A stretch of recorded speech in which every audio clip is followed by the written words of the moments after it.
The sixth harbinger goes right in order with the vow. The bricks have fallen, we will rebuild with hewn or quarried stone. The sycamores have been cut down.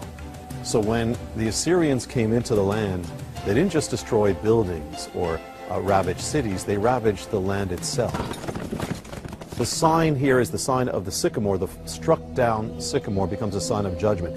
It's actually a sign of national judgment even before this. In the Psalms, it speaks of Egypt being judged, the first national judgment in the Bible. And the sign is, it speaks of the sycamores being struck in the judgment. So now to Israel, though, the sycamores have fallen. So here's a sign of judgment, a sign of uprooting. But what about America? The sixth harbinger is that a sycamore has to be struck down and somehow would have to be connected to this strike on the land. So could this be connected to 9/11? The first problem is the terrorists of 9/11 weren't interested in sycamores. They were interested in destroying cities and buildings, not trees. The second problem is trees don't naturally show up in New York City, at least in Lower Manhattan. It's not the place you expect to see a lot of trees, in the financial district or around Ground Zero.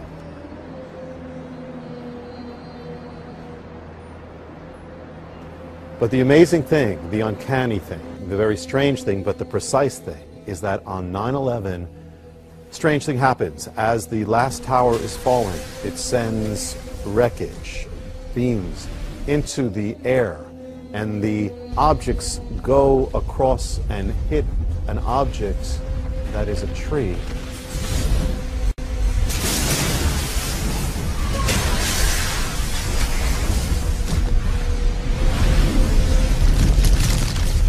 The tree crashes. What kind of tree is it? It was a sycamore. The sign of national judgment, the sycamore has fallen, right in order, and just like the other harbingers, the people make it into a symbol. They take the fallen sycamore and they put it on display, and they call it the sycamore of Ground Zero. They celebrate the sycamore. New Yorkers come to see the sycamore without realizing that it is an ancient harbinger of judgment. The harbinger of the sycamore appears in America, the sign of uprooting for a nation, the sixth harbinger.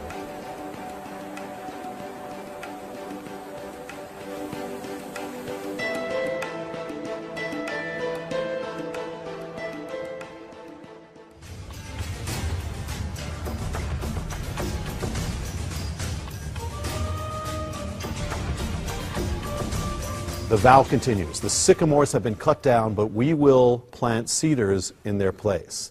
This is another vow of defiance. See, the natural thing would have been to replace an old sycamore with a new sycamore, but they don't do that. The sycamore was a plain tree, was an even weak tree. The people of Israel clear away the fallen sycamores. They go to plant a cedar in the place, in the exact place where the sycamore has stood. Now, what tree is it? Now, when you read in English, you read cedar, but behind that is a Hebrew word. The Hebrew word is erez, or the erez tree. Erez can mean cedar, but it specifically means more than cedar.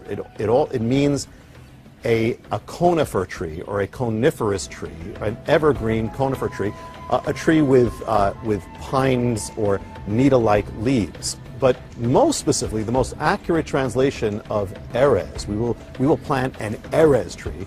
The most accurate translation is the word panacea, a panacea tree, a tree of the Panacea family. What they're saying is that we're going to come back stronger. We're going to plant a stronger tree. The cedar was a much stronger tree to represent that we will not be uprooted, but we're going to come back again stronger. We're going to bloom. We're going to prosper like a tree. We're going to grow taller. So it becomes another symbol of the nation and of its defiance against God.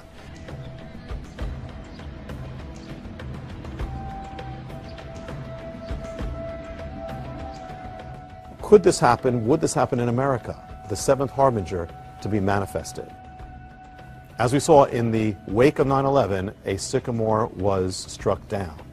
But now the people of America or New York have to replace that tree, not with a sycamore, which would be natural, but with a different tree, and that tree has to be a Hebrew Erez tree. Could that have happened? Well, an amazing thing. 3 years later, after 9/11, a sign, a tree appears in the sky on a crane being lowered over a fence at the corner of Ground Zero. It's lowered into the exact spot where once stood a sycamore tree. What is that tree? That tree, the Erez tree, has to be a conifer. The tree is a conifer. The Erez tree is specifically a Panacea tree. The tree that they chose to replace the sycamore of Ground Zero was a Panacea tree, which is the biblical Erez tree. And just as with the other harbingers, they have a ceremony around the tree, and they gather around it and they proclaim this is the tree of hope, just like the tree of Israel's planting was their tree of their national hope. They celebrate the defiant nature of human hope, and they declare it, this is now the Ground Zero tree of hope. And the one who officiates over the ceremony literally makes reference to this act. And in Hebrew, the act is called chalaf. It means replace or plant in the place of another. It says, this tree of hope is planted in the exact spot, he proclaims, where the sycamore once stood. And this is all taking place in the corner of Ground Zero. All these things manifesting the sixth and seventh harbinger together, and nobody is planning this out. Nobody is figuring it out. Nobody's saying, let's do this with this. It's just happening. As with the rest of the harbingers, they happen because they have to happen. They have to be manifested. So now, in order, even the seventh harbinger is manifested at the corner of Ground Zero. Our confidence shaken.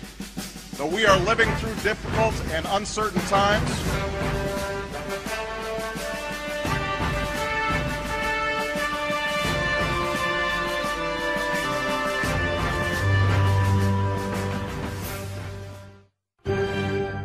the eighth harbinger is the utterance, is the vow of defiance that Israel utters against God after the strike, in connection with that strike.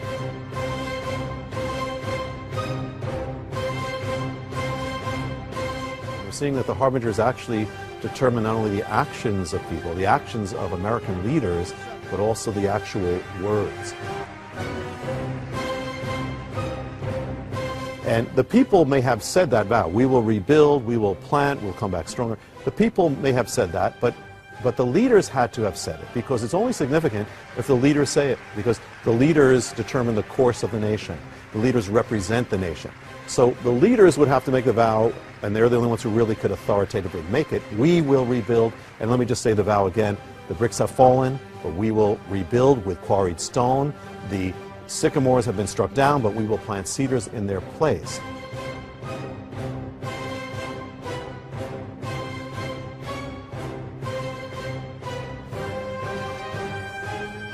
And where would they have proclaimed it? The leaders would have proclaimed it in the capital city, because that's where they resided, in Samaria.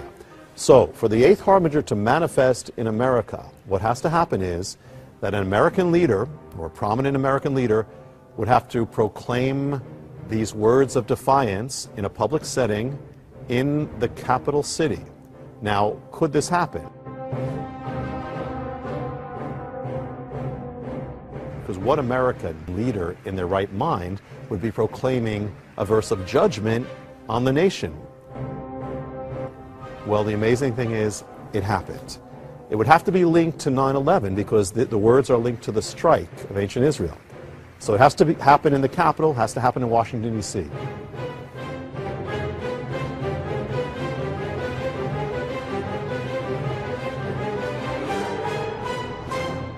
So he gets up to speak, and he has no idea what he's about to do.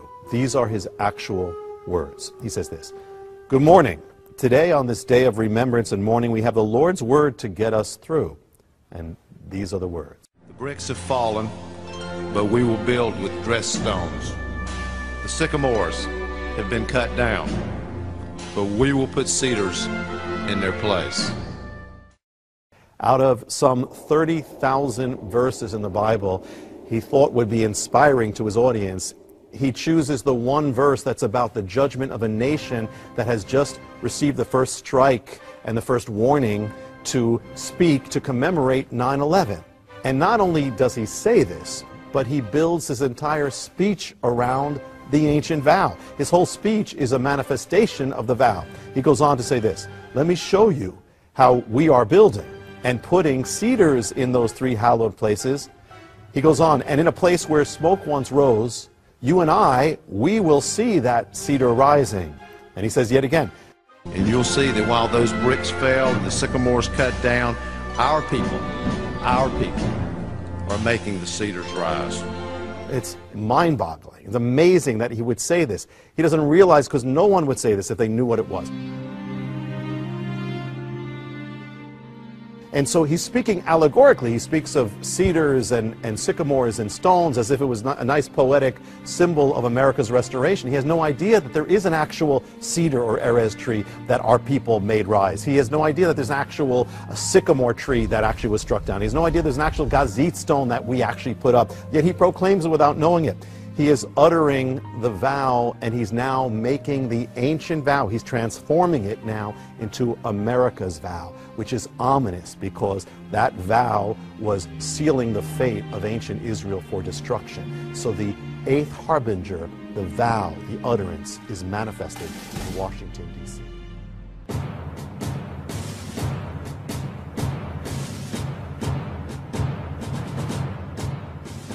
The ninth harbinger is the vow in the form of prophecy or the prophecy. That, in other words, the vow, the ancient vow, is to be proclaimed in America by an American leader in the capital city, and it's proclaimed prophetically in advance of what is about to happen. It's going to foretell the course of America before it happens, and it's going to become part of the national record.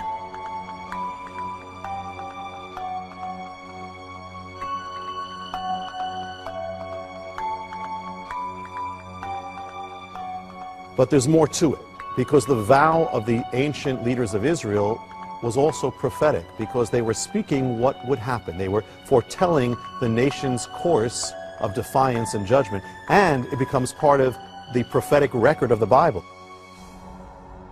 because Isaiah quotes it as a comment on it from God's judgment on the vow, so it also becomes a prophetic utterance in that respect.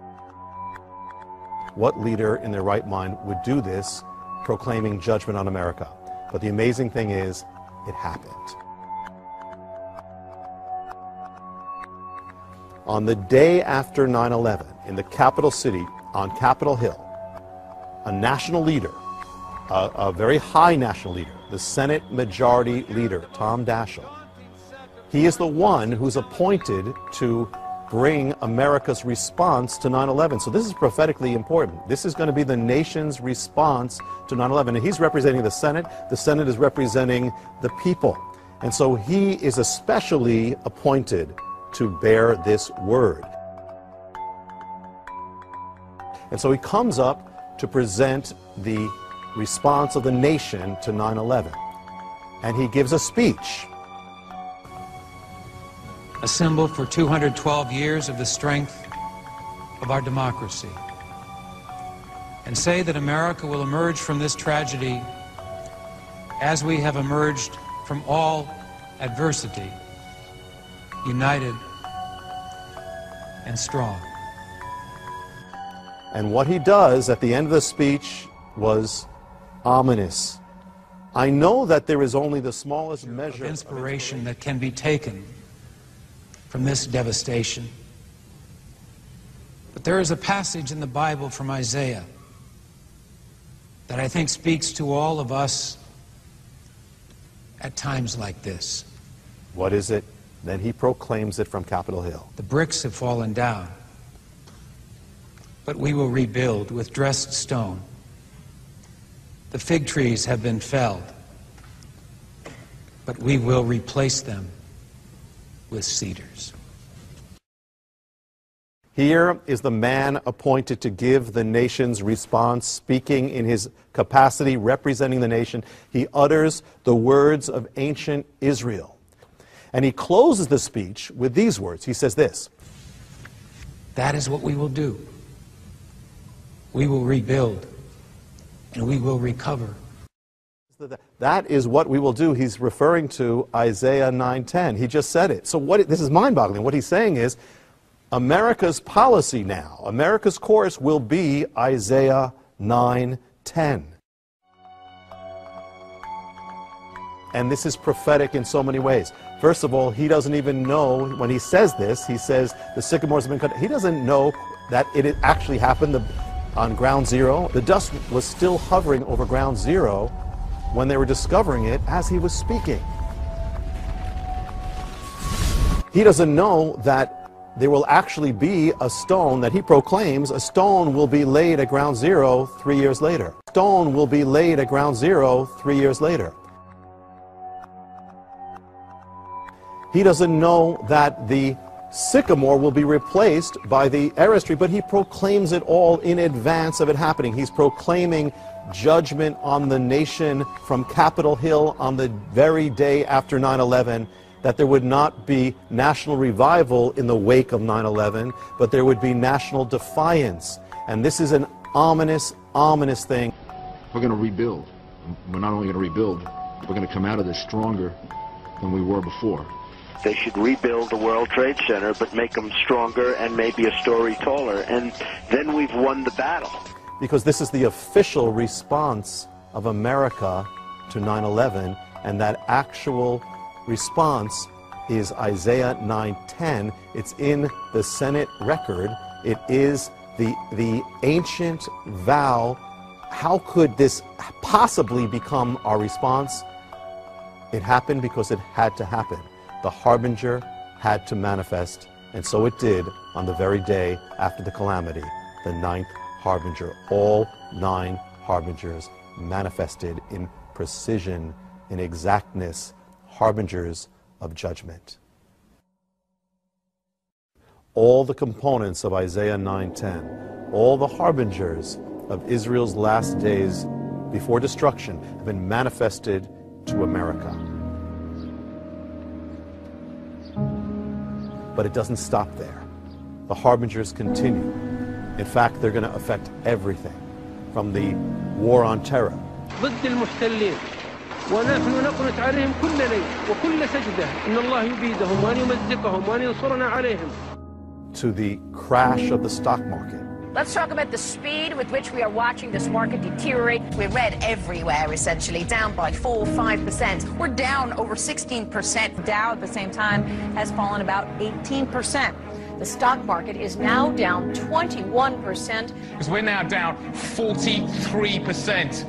The global economic collapse. This market is as volatile as you'll ever see. Traders say this is the craziest day they have ever seen in these markets. Veteran traders say they've never seen anything like it. The movement in oil prices so fast, so furious. The Great Recession. People bought homes they knew they couldn't afford from banks and lenders who pushed those bad loans anyway. And all the while, critical debates and difficult decisions were put off for some other time on some other day. Well, that day of reckoning has arrived. We've driven God out of our schools. We've driven God out of our government. We've driven God out of our culture. We mock him. We denigrate his people and his word. We've taken down the 10 Commandments. We have taken the Bible from our children and prayer. If we continue on that course, there is only judgment. God is calling us to turn back, to repent. As a nation, we must turn back to God. We must repent for driving him out of our culture, out of our land, out of our lives. God is calling us to boldly shine the light and boldly proclaim his word. God is calling us to rise for such a time as this and to be the salt of the earth and the light to America we were called to be. The key is, if a nation being warned by God does not turn back, then it will not just be one calamity. There will come another calamity and more until judgment if it does not turn back to God. And that is what is going to come as foretold by the harbingers.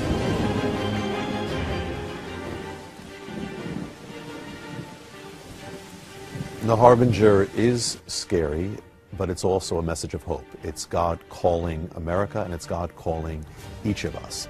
And the ultimate question is, what will you do on the day of judgment, not just of a nation, but we all will stand before God. The Bible says it very clearly. So on that day, even one sin can separate us forever, eternally from God. God is the only one who can bridge that gap, and God is the only one who can give safety. And God is the only one who would give his life to bear an eternal judgment, an infinite judgment, and bridge the gap. So God is calling, and the sign of hope is even in Ground Zero, even in the destruction, there was a 20-foot sign, which was a cross perfectly formed by the force of the destruction, a sign of hope, that God is the hope, God is love. So much so, he would give his life, if you were the only one on earth, he would give his life to save you. And so the name of God, we know it as Jesus, as Messiah, but his real name is Yeshua, which means God is salvation or safety. The only safety is to be in God. And that is where he said, you must be born again. There's not safety in being religious or being born Catholic, Protestant, Jewish. That's not it. It's receiving him, following him for real, and putting your trust in him and letting him lead you. And he will keep you safe in all things. But the time we have is now. How far are you from the day of judgment? One heartbeat. One heartbeat, that's it. The moment your heart stops, that's it. So you are one heartbeat away from standing before God. So God is knocking. Take that as the knocking of God saying, open up and make your peace, get right with God, receive him in your life, follow him with all your heart, and you will be safe because God is love. And through all this, his heart is that you and all would be saved.